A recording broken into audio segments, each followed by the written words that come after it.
Nice to see you.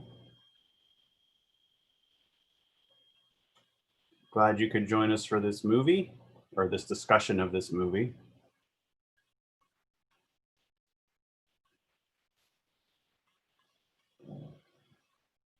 We'll just let everybody come in. As you know, I hope this is our weekly Film Studies Online film discussion. Tonight's film we're discussing is The Lady Vanishes. And we would ask you to please keep your audio muted unless you are asking a question or making a comment, and you will know when you should ask your question or make your comment because I will call on you. How will I know to call on you? Because you can use the raise hand function within Zoom, and I will see that your hand is raised and that you have a question or comment, and I'll call on you. And then we will go from there. We also got a couple of questions online, so I might refer to some of those. And those of you who are familiar with Zoom know that you also have the chat function, and you know that that's being monitored by my colleague Jill, who will let me know of any sort of urgent topics bubbling up there, but you can feel free to chat amongst yourselves there. And we would love to know, if you're joining us from outside the Philadelphia area, we would love to know where you're from. So if you're so inclined, please mention that in the chat function. And I think that pretty much covers us for business. So let's get started if anybody has questions or comments to start us off. Let's see. Joel and Carole. Okay, this is Joel. Well, first of all, we really love Hitchcock. And while we didn't think this was a great Hitchcock movie by itself, we thought it was fascinating to see so many techniques which he developed later in years as his works went on. We really enjoyed it from a technical side, just watching the way it was put together. A little bit, the scenery was a little hokey, and but in 1938 it was probably a pretty interesting movie. We were looking to see if Hitchcock himself was in it someplace. We did not see it. We wondered whether we missed it. You did miss it. You did miss it. I mentioned it in my video introduction that went out on Thursday. He appears toward the end after Gilbert and Iris, the train comes into Victoria Station. Hitchcock is sort of walking across the platform before they get in. This is very close to the end of the film. And that is something you would not see in later Hitchcock films. As Hitchcock became more famous, certainly once he came to the United States, actually I shouldn't say that. His cameo in Rebecca's pretty late too. But as he and his films gained popularity, he began to put his cameos earlier and earlier and earlier in the movies, because what he was afraid of is that people would not pay attention to the film and they would just look for him. So he sort of wanted to get that out of the way. But here it happens toward the end of the movie, and that is at the train station. Regarding your comments about things being hokey, I mean, it is 1938. It is the British film industry, which does not have the budgets or equipment that Hollywood would have. But the options, by and large, for the sorts of backgrounds and other things you're commenting on were, models, matte paintings, and rear projection. And they used at least two of those. I don't remember seeing matte paintings, but they used the others because that's what was available to them. This was pretty much standard for British filmmaking at the time, and frankly, I don't see it as any more of a detraction to the film than bad rear projection that would happen in his later American films, or bad blue screen that happens in recent action films, or bad computer graphics. It's sort of something that occurs that is a distraction, certainly, but kind of goes with the territory, as you sort of said. I think this film is one of his, his better movies. I think it's definitely above average among his films because I think of the way it balances elements so well, and I think of the sort of light touch that it has to balance out the heavier moments. I think this is a tremendous tonal success, which is something that's hard for everybody to do, and even Hitchcock doesn't get it right all the time. But different strokes for different folks. It is hard to compare this, apples to apples with something like North by Northwest. So believe me, I get that. David, you had a question or comment? I do. Unlike my new dear friends, Joel and Carole, I had not been a fan of Hitchcock and actually had, for a fair number of years, avoided Hitchcock films. And between your presentation and watching this film, I think I truly have a different appreciation. I think Janice and I enjoyed it equal to many of the others that you've presented. And the techniques interesting to watch how they were being done all those years ago and compare in my mind some of the things that they might do today. And while they would be very different, I came away not necessarily feeling they would be better today, but rather, different using techniques that are available. So I appreciate the opportunity to look at Hitchcock from at least what for me is a very different angle. And I thought your somewhat long, not critically, but long introduction allowed me to sort of watch it differently. So thank you. Well, thank you, David, and thank you for not making me feel bad that was so long.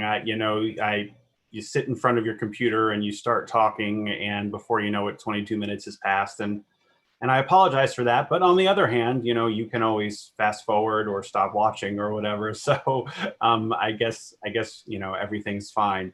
I think this is a good film as an introduction to Hitchcock. I mean, I think that a lot of people have sort of an obstacle to overcome given how old of a film it is and what that means for its techniques and aesthetic in some regard. But in other regards, I think it's a very sort of, palatable, relatively straightforward way to get a sense of what Hitchcock is about, sort of by and large, without anything that's too grim or too sort of,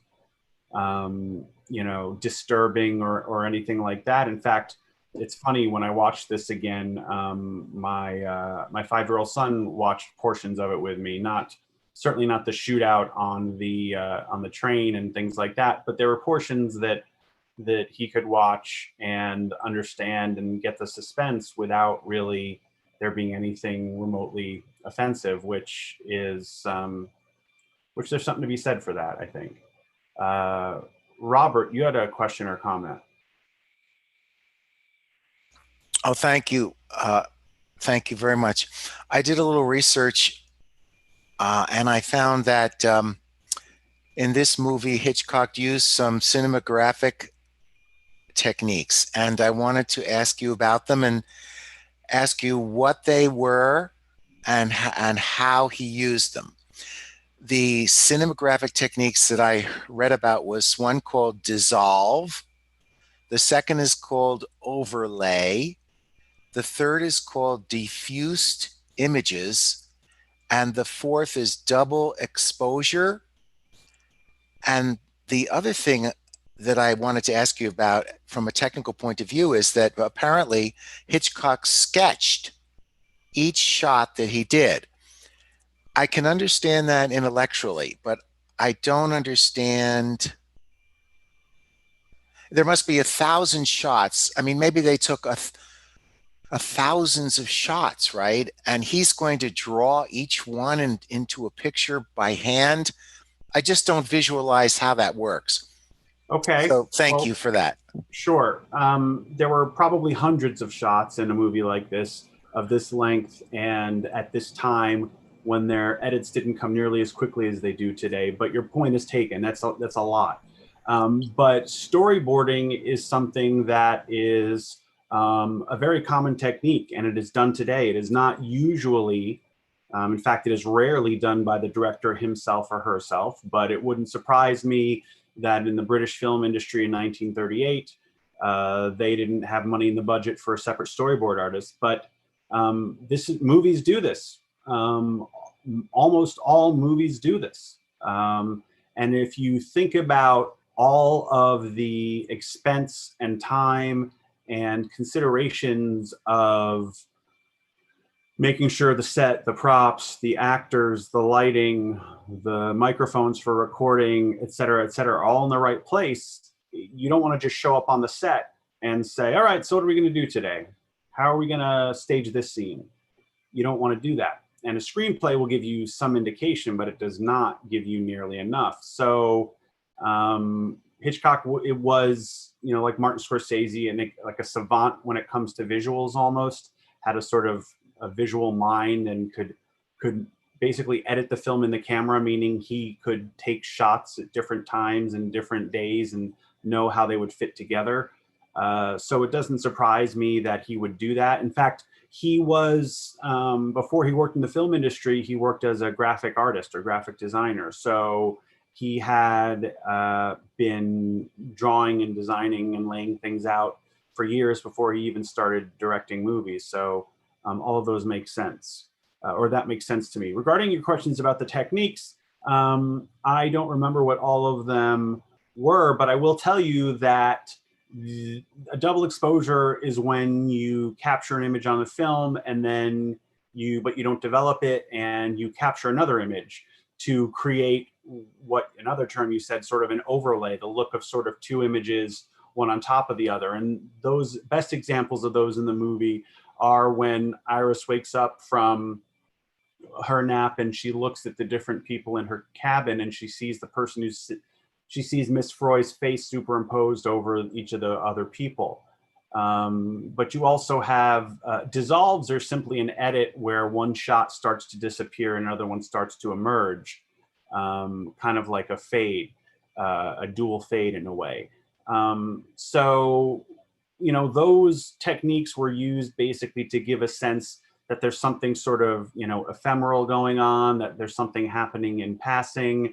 And frankly, it's the use of those techniques that are a big reason why I mentioned in the introduction that there's I don't think a strong case, but there's some case to be made that to perceive this film as Iris's dream, given how woozy she is when she gets on the train, et cetera, et cetera. It certainly is intended to lend credibility to the notion that she is, a crazy lady imagining things, which obviously turns out not to be the case. Barbara and Richard, you have a question or comment? Andrew, thanks for your introduction. It was very informative. Two things. Coincidentally, we watched Strangers on a Train the day after we watched The Lady Vanishes. And it's sort of an interesting contrast in how Hitchcock treats the microcosm of the train. Specifically to this movie, what struck me in the storyline was the year in which it was made, which I believe is 38, and how the run-up to World War II is sort of like all embedded in what's going on in this little train, including the obvious kind of Germanic evil people, but also the way that she's being gaslighted by everybody else who, for the simple payoff of a bribe, like the Italian magician, for example, or the guys in the dining car, that people didn't seem to have much interest one way or another on a moral issue of participating in the evil that was going on inside that little train. So I'm just wondering if you could comment a little bit on it in terms of the setting, the international kind of cast that was there. It was kind of like an early anticipation in some ways of Casablanca. And also, if you have time, last thing I'll say, one of the things that's missing in the later Hitchcock movies for me, it occasionally surfaces, he's got a kind of wry sense of humor, which was kind of nicely mixed in with the drama and the mystery here. And you don't see as much of that when he comes to the States. So Anyway, that's what we were thinking at this point. Yeah, I mean, I think there is some humor in it, or attempts at humor in his later films. I just think that, you know, partly he's working with different writers, partly he's dealing with different stars, and you know, I think here he was very fortunate to have Michael Redgrave, who delivers that line when they ask him why he hit the soldier with a chair, you know, and he said, because I went to Cambridge, after the soldier said he'd gone to Oxford. You know, that's the example of that type of wit you're talking about. And I think that, you know, it goes back to what I said in the introduction, what I said a few minutes ago. It's very hard to strike a right balance, to have a film that can have that, and can have the romance, and can have the terror, and can have the poisonings and the involuntary surgeries and all those sorts of things. So, you know, he's able to do it in this movie, and I think screenwriting has something to do with it.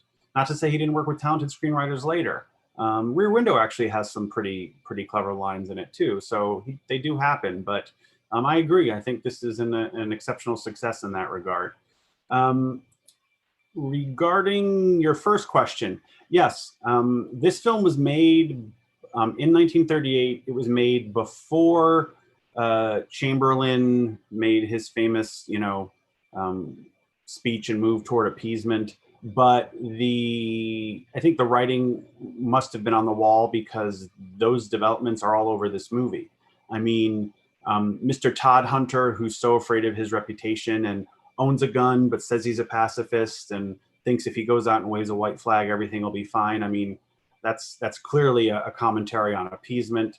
I think the fact that, you know, they obviously didn't want to cause any, you know, undue controversy by making the country Germany. And in fact, the country is a sort of amalgamation of different European characteristics and dialects vaguely. But it's obviously about, you know, the concern about, you know, war on the horizon. And in fact, the first time Caldecott and Charters, the cricket fans, talk about, you know, before we know they're talking about cricket, we think they're talking about, you know, what's going on at home and the stakes being high at home, and isn't there any news from home? And we think reasonably, I think, that they're talking about sort of political developments, or developments with this sort of impending conflict. So I think this is a movie that is very political as far as Hitchcock films go. I think that it has great pride in the British characters and in being British, but also pokes some fun at them as well for their sort of, you know, just how self-assured they are, and how they care about certain things perhaps more than they should. But yeah, I think it's impossible to watch this film without thinking of it as some sort of, you know, broad political allegory. And I think it's there. Regarding the loyalties of the people, other people on the train, to me, that's a further case to think of this film, though I don't know if anyone could have known it at the time, but to think of that country that those people were from as being analogous to Nazi Germany. Because as we know, people who probably in their everyday life on a one-to-one circumstance, if not asked or forced to do so for the fatherland, wouldn't have done certain things, did certain things for the cause of National Socialism. And I think that that's there. And frankly, I think that that's one of the things that makes the character of the nun so interesting, that they assume because she is a citizen and she lives there, et cetera, that she won't draw any lines about hurting people, et cetera. But she points out that she's not, you know, her husband was from that country, but she was born in England or whatever, and that makes a difference. So I think there is a commentary being made on that nation, and, you know, which is, I think, clearly standing in for Nazi Germany. Richard, do you have a question or comment? Yes. Why would you pick this film compared to other Hitchcock films of the same time frame? I'm thinking of two in particular. One is The 39 Steps with Robert Donat, and the other is Foreign Correspondent. And I consider both of those better movies by any category, but that's just me. Yeah, I think it is. I, I don't think Foreign Correspondent is in the conversation for being in the same league as the other two. I think the 39 Steps is a very good movie, and I think that this film is just as good as it is, and it has the added component of the clear political allegory. And I would also say that as dated as this film may have seemed, even though it's only 5 years earlier, I think, and from an aesthetic point of view anyway, I think the 39 Steps seems even more dated. Not much, but a little bit. So, you know, I get in like this movie. I got your emails, but I disagree. I think it's at least as strong as the 39 Steps, and I think it's a better movie than Foreign Correspondent. And I think you're right. There are a number of movies that have some political element to them. I've taught a whole course on those in the past, and I hope to do so again. But I think this one has the most different elements for the most people and is the clearest prototype for the later Hitchcock films that more people recognize, although the 39 Steps has some of those elements as well. So those are some of the reasons I chose it. Let's see. Ellen, you have a question or comment? Yeah, I have a comment. The beginning of the movie I thought was really ridiculous and boring.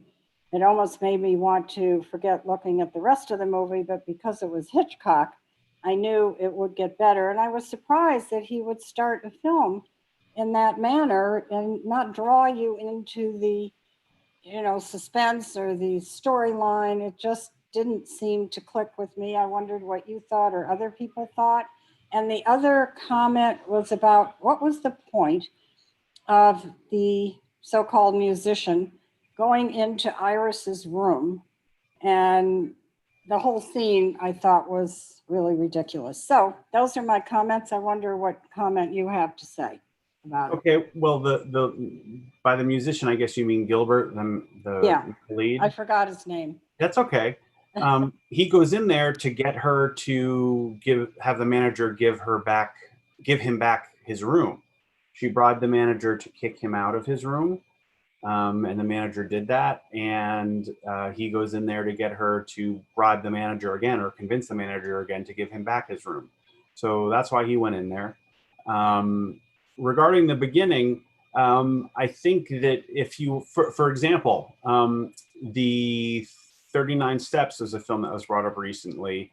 I think that movie starts off at a sort of at a vaudeville or variety show with sort of a lot of mundane questions of this man, Mr. Memory, who's supposed to be, you know, have every fact committed to memory. That is there in part as exposition. That is there in part to give you a sense of the culture, particularly the British culture of the moment. And it is there to sort of set a stage. And I can certainly understand how you might have found some of the exposition at the beginning of this movie to be a bit long. But if you think about it, there were a lot of characters to introduce. We had to understand their motivations and their natures in order for it to make sense for them to play along or not play along with the whole Miss Freud question. I think that, you know, if you see a number of films about this sort of, you know, people thrown into a journey like this, there's they often have a lot of exposition to give us some of the background. And this movie has a number of different conflicts, the main one obviously being the sort of the political intrigue. It has the romance, and it has a lot to cover. I find the stuff at the beginning pretty charming. I find Caldecott and Charters enormously entertaining. In fact, A lot of people did. They actually got sort of an unofficial sequel. They star in another film. I think it's called Night Train to Munich. They were enormously successful characters who would go on to have a life in radio and on and on. So a lot of people did find the beginning portion of the film entertaining, though I can certainly see why it might have seemed dull to you. Dana, you have a question or comment? Hi there. Hi. Well, first of all, I thought the beginning of the movie was absolutely terrific. So I'll disagree with the speaker before. I thought this whole film was utterly charming, and I could say so much about it, so I have to figure out what to do here. So let me start out by saying the beginning of the movie did such a wonderful job for me of establishing what you talked about in your introduction, where the low art was. And actually, the low art in Hitchcock is kind of what turned me off a little bit in the early years, and I really don't think I appreciated Hitchcock because I never really got beyond the low art.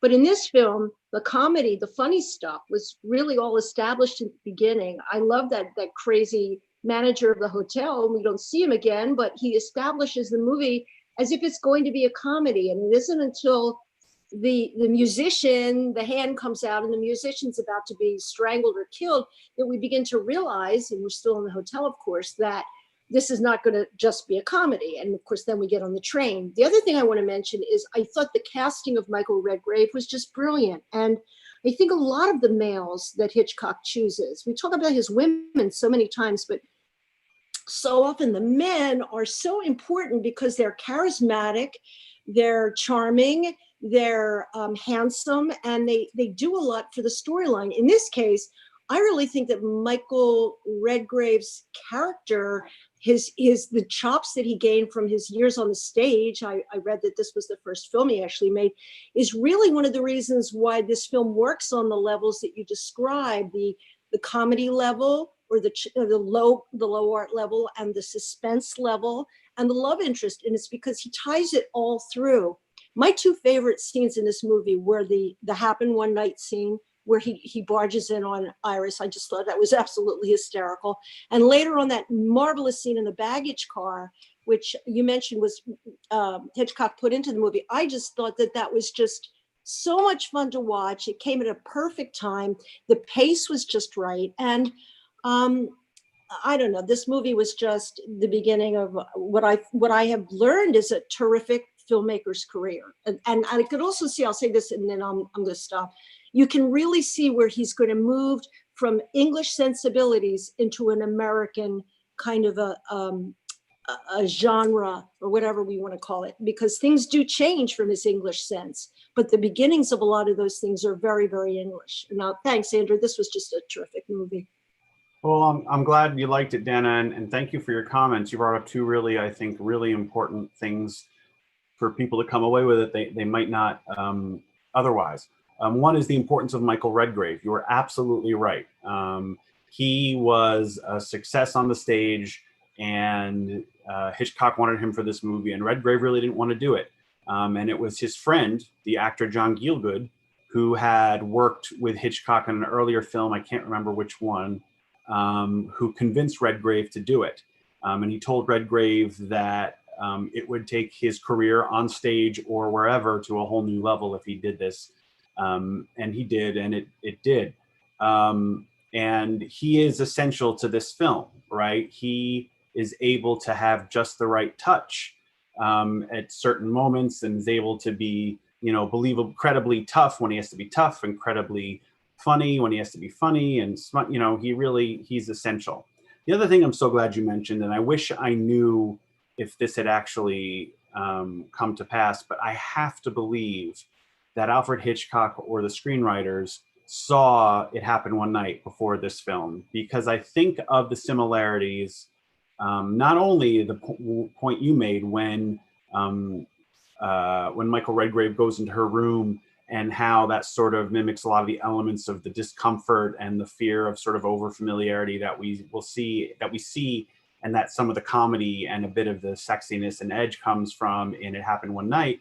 But also the fact that there is a wealthy young woman who is set to marry a wealthy or at least upper class sort of stiff that nobody really wants her to marry, but she sort of feels like she should, or she's trapped, or that's where her life's meant to go, et cetera, et cetera.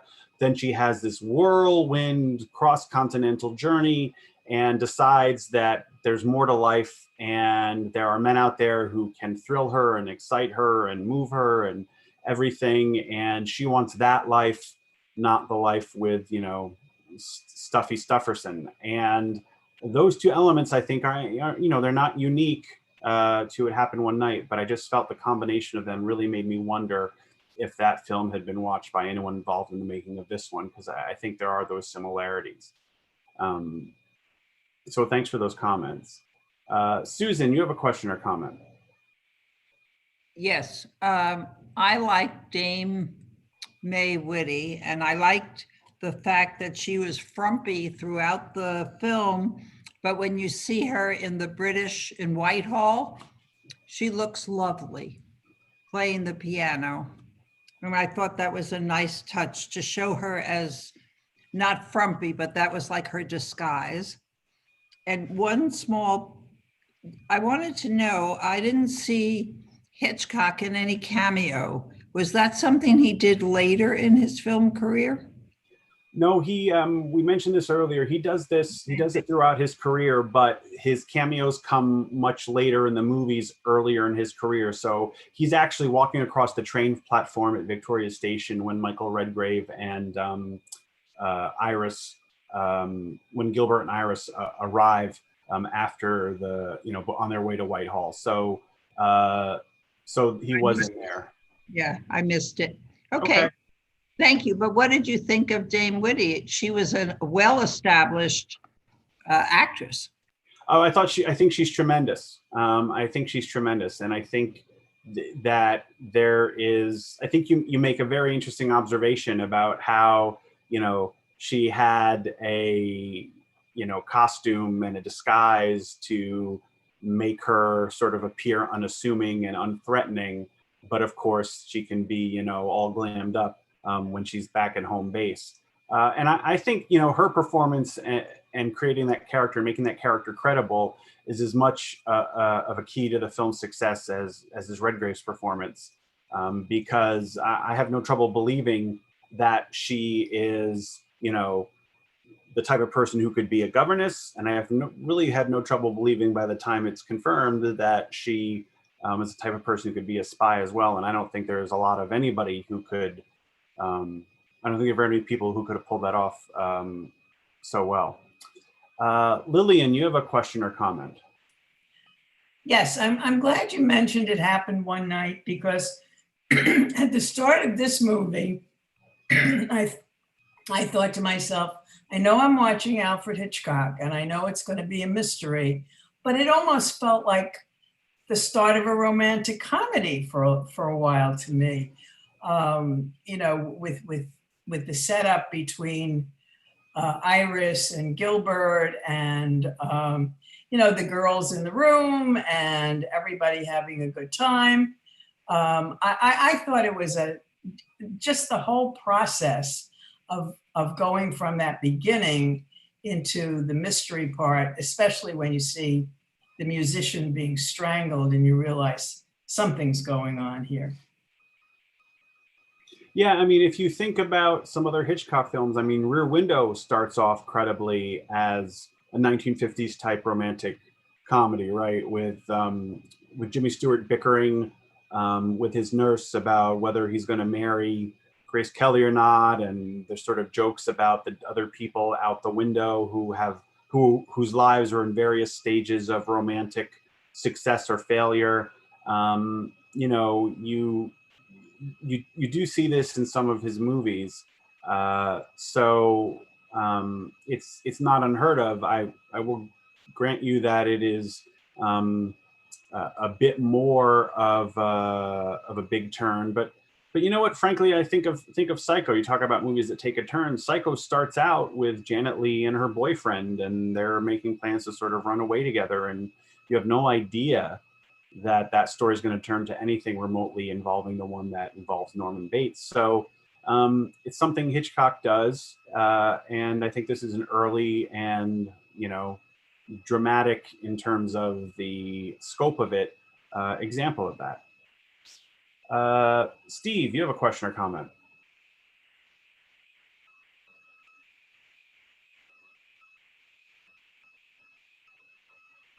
No, somehow I think I might have raised my hand by mistake, but now that I'm online, I want to take this opportunity, Andrew, to thank you for making Saturday nights special and making Monday nights unique in the movies you brought to us over the last few months. Movies that my wife and I would never have watched, definitely have never watched from the 30s and 40s. Movies that we've thoroughly enjoyed. This has been a really unique treat. This movie from 1938 with Alfred Hitchcock was unique in its own right. It was hard, you know, you didn't know what to expect. And your 25 minute introduction was really special. And I don't know if I would have, I saw it, I saw the background, I saw the miniatures, and I looked at the miniatures, and I don't know if I would have fully appreciated them as much as I did based on your introduction.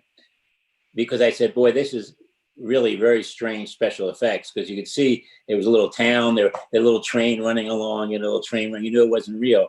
But the way you had integrated into your discussion, I think brought it more to life, and we appreciate why it was done and what the technology was back then and the cost of doing it.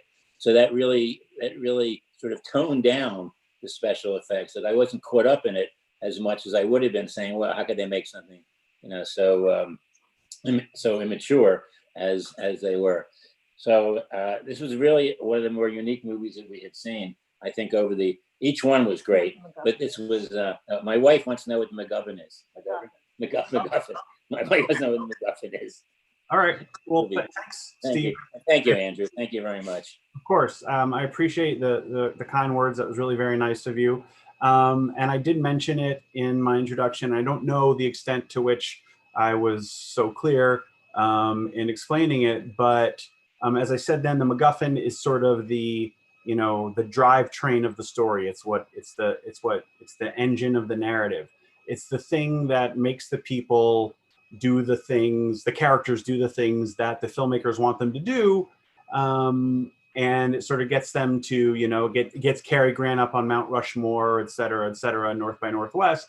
But what it specifically is doesn't matter too much. So how many people now, a few days away from having seen the movie, could tell me what the purpose of the song that Miss Froy was bringing back from that unidentified Central European country, and that Gilbert had to remember to bring to, you know, the Foreign Office? Not too many of us could. It was a paragraph of a secret pact and treaty between two European powers. That ultimately doesn't matter, right? It could have been plans for a new kind of bomb. It could have been, you know, ingredients for a poison that they were going to put in the water, stuff like what it was didn't really matter. But it made Miss Froy important. It made her survival and safety important, which made what the characters were doing important, which motivated the villains to try and stop them, and on and on and on. But specifically what it was doesn't really matter. And that's what a MacGuffin is. Hitchcock is not the only person to use them in film. He's the most famous because he's far more interested, as I at least alluded to in my introduction, in exploring human behavior and human psychology and good versus evil and chaos versus order. And he needs a mechanism to do that the way, and to create suspense, of course, he needs a mechanism to do that. But a really great example of a MacGuffin, and the one I always like to use when I teach the concept, that doesn't come from Hitchcock. It's the Maltese Falcon. If you've ever seen that movie, you know that the Maltese Falcon is the thing that everybody wants, that is worth stealing and killing, and it's lying, it's sent to the police, et cetera, over. But it doesn't really matter that it is a falcon, a sculpture of a falcon that came from Malta at some point, right?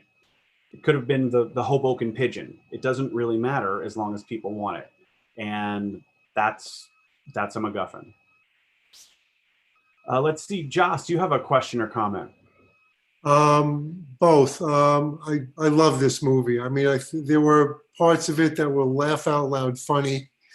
The two English guys who just wanted to get to a cricket match. There were bits in there that reminded me of Who's on First from Abbott and Costello. It was just cracked me up. It was just a delightful movie beginning to end. And just a quick question about MacGuffin. I've heard it used for any number of filmmakers, but mostly for Hitchcock. And I heard that he invented the term, if not the concept. Is that so, or did it come from somewhere else, or don't we know? I don't know. I know he popularized the concept. I know, or the term, the name, but I'm not sure that it came from him. And frankly, my vague recollection of having looked into it at one point is that it didn't come from him. I could be wrong, but I think he was known to have popularized it. I think he was known to have explained it. Most famously in his book, his interview with Francois Truffaut, and the book that came out as a result of that, he talks a lot about it, and Truffaut asked him about it. But I don't know that he came up with the name, but as I say, I could be wrong. Let's see. Robert, you have another question or comment? Oh, thank you. I have another technical question. I'm trying to understand movies technically now in my life. I don't know whether you said it in the introduction or I researched this, but somebody said that they just had one small space to film this, and that's it. It's just a small little room or something, and that was supposed to be the rail car. And then they said that they use miniatures, which I understand what that is. They had little toy homes, like toys, and they filmed the toys and made them look like real houses. Okay, but then there's there's another thing. It was a second thing they used, miniatures and something else. I can't remember what that was. What was the other thing they used besides? Possibly rear projection, or it was something like some kind of fabric, or something they prepared first, celluloids, some word like that. I'm sorry. I don't know, Robert.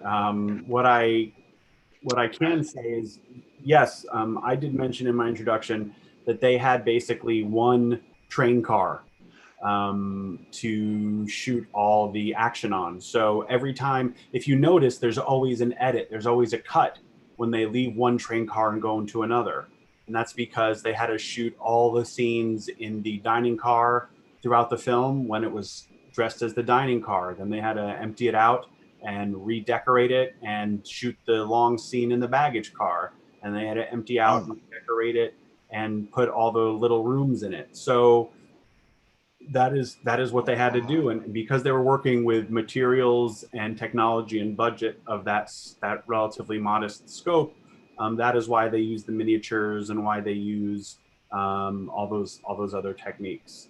Right. So, What did they use for when you looked up at the window in the car? You saw that's typically rear projection. That the set of the car, outside of the window of the set of the train car, there is basically a movie screen, except instead of the image being shown on the front of it, it's being shown on the back of it. And so there's nothing blocking. So that's how they did a lot of that, all that moving footage pretty much. Let's see. Thanks for the questions, Robert. Annette, you had a question or comment. Yeah, I first of all want to thank you for your introduction. It was really helpful, and I had never seen this film before. So it was interesting because the things that you had suggested about was this a dream and a possible psychoanalytic interpretation. In the beginning, when she gets hit on the head by the flower pot and then is sort of going in and out of consciousness, I was thinking of Dorothy and the Wizard of Oz, that same sort of idea. I think that film came out in '39. But as the film progressed, I really bought her reality. And the whole idea with it's almost, as much as this film seemed very prescient in terms of being a political allegory, it almost feels very prescient in terms of the way we now think about a lot of Freudian ideas. And I'm not going to give Hitchcock credit for all of this or for being a great feminist, but she was the woman who was labeled hysterical when in fact she was the one seeing the inconvenient truth that people didn't want to know, that in fact Miss Freud had disappeared. And so, I don't know how much fun he was poking at Freudianism. I think it was really quite in vogue, but there was the whole wordplay with Miss Freud, you mean Freud? Right. So I think it was sort of playing with a lot of those ideas and maybe not taking them a little lightly. But also somebody earlier mentioned the idea of gaslighting, and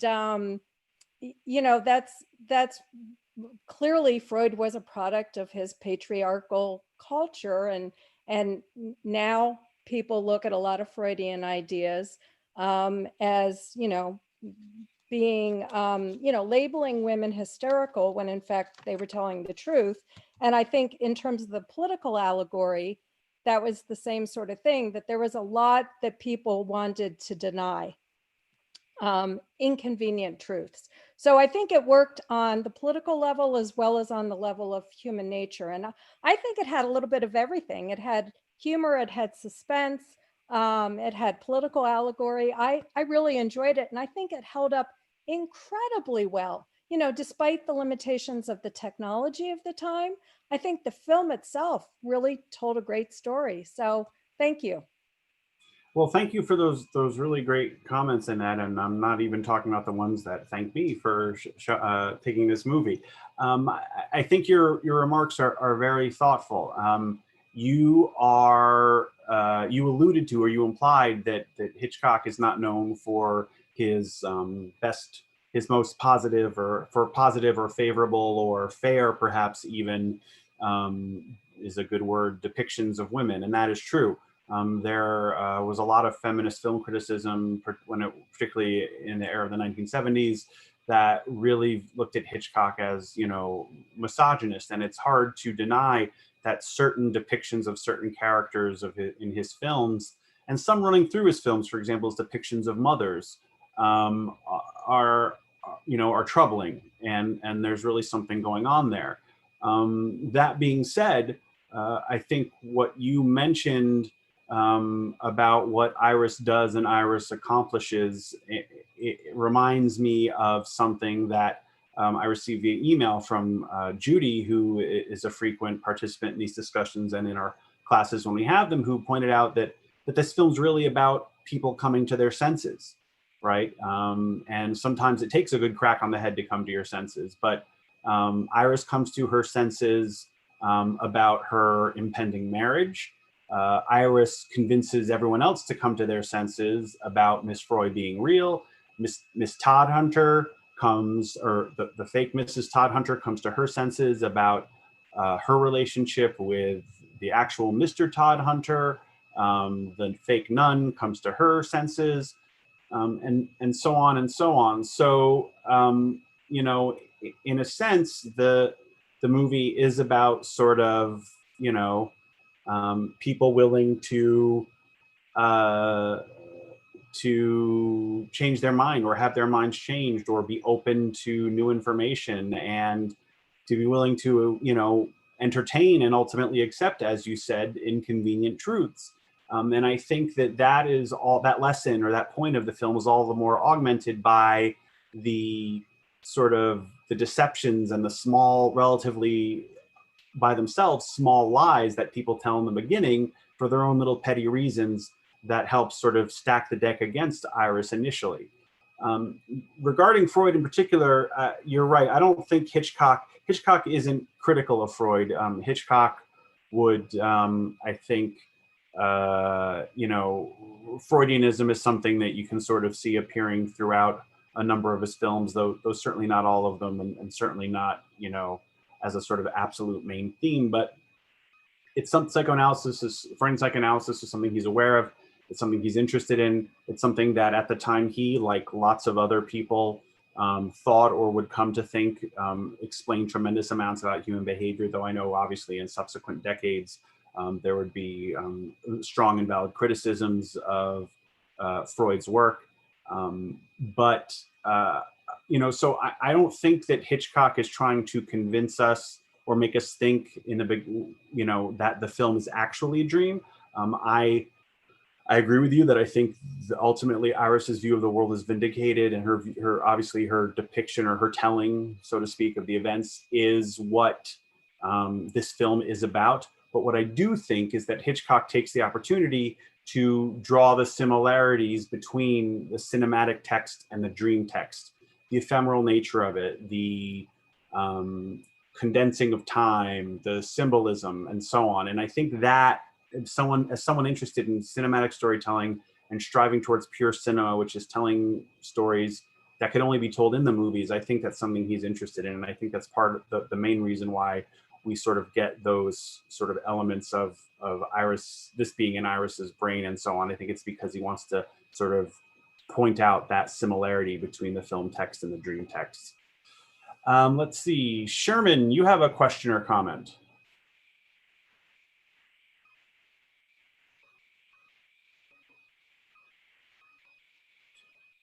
Okay, let's see, Kathleen, you had a question or comment? Oh, I'm sorry, you had me muted. Now I'm on mute. Can you hear me now? Sherman, go ahead. Sorry. So yes, the last point, the women characters played a critical role in moving the whole plot along during the whole movie, down to the nun with the high heels at the end. Another comment was that it really deals with classes of society. We see the wealthy class in the fancy dining room, and then we get a glimpse of the second class with everybody dancing and singing and playing music in the back. And it takes them a while to realize they need to go back there because maybe Miss Freud is missing back there. And the last comment was the suspense of the letters on the glass in the mist on the glass. And when they come back to that table, we keep waiting for them to see the FROY. And I thought that was a great touch. So that's that. Well, thanks for your comment, Sherman. I agree. I think that's definitely one of the sort of slower burns of suspense that Hitchcock has, and it's relatively low stakes. It's not like hanging off the Statue of Liberty, but I think it's a very effective and very smart way to both create suspense and also give further credence to us as viewers, anyway, of Iris's story. Kathleen, you have a question or comment?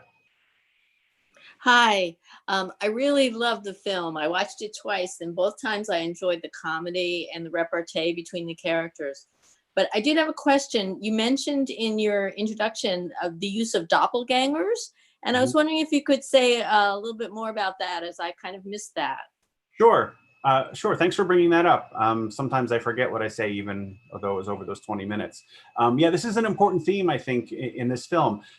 Look at all the sorts of pairs of people that are versions, some of them more directly than others, but are an alternate version of another character. Look at Gilbert, the Michael Redgrave character, and the doctor, right? They're even made to look the same with their mustaches and their similar haircuts and being of comparable height, right? And they are both these learned men of authority who are sort of, even though Iris is driving the train, sorry, bad choice of words, even though Iris is sort of driving the story, she couldn't accomplish what she can accomplish, or what she does accomplish, without the Michael Redgrave character. And the doctor's clearly a foil for him. Both in terms of him sort of being, one of the leaders of the cabal of evildoers, but also because of his similarities of appearance. He's a physician. Redgrave's a researcher and professor, and I think that there's a lot of I think there's similarities there. I think if you look at, especially at the end of the film, if you look at Iris and Mrs. Todhunter, right? Again, two characters who are sort of made to generally resemble each other in appearance, both of whom are heading back home to relationships they wish they weren't in, both of which are commentaries on poor commentaries on marriage or the marriages sometimes young women find themselves in. I think there's some doppelgangers there. The two Mrs. Froys, right? The actual Mrs. Froy, who is Mrs. Froy and then becomes the patient, and then the patient who becomes the fake Mrs. Froy. I think there's a pair there as well. So, and I think you could look at some of the others too. I think there's a way that the nurse sort of, the nun sort of fits in also with Iris in a different way. She's sort of, right there initially with the doctor, the way Iris and Gilbert are together. So those are some of the things some of the pairs I was talking about. And this is something that Hitchcock is interested in. The clearest, the best example of this is Strangers on a Train, of course, but this idea that there are these sort of alternate versions. Shadow of a Doubt's another film that's interested in this. So I think that's definitely a current running through this movie. Let's see, Ellen, you had a question or comment? Yeah, you had said in your introduction to watch out for music. And you said there were two themes. And I just remember in the beginning of the movie, there were two different themes. And then I didn't hear much music throughout the entire movie. Am I correct or incorrect? No, you're correct. Actually, there's not a lot of music, but the music in the movie is important. There is, and I received an email comment about this, about how in the first 2.5 minutes of the film, when we're sort of getting the lay of the land of this little European country, there's sort of this, this kind of lighter, almost playful or maybe even silly music that I think is meant to, that doesn't go with the rest of the tone of the film. And I agree with that assessment that I received via email. And I think that is, music that is appropriate for the light tone of the opening, relatively light portion in the hotel that some people responded well to and some people didn't care for. Other than that, there's really not much, if any, music, except for the music that is essential to the story, which is the musical theme that Miss Froy has to learn.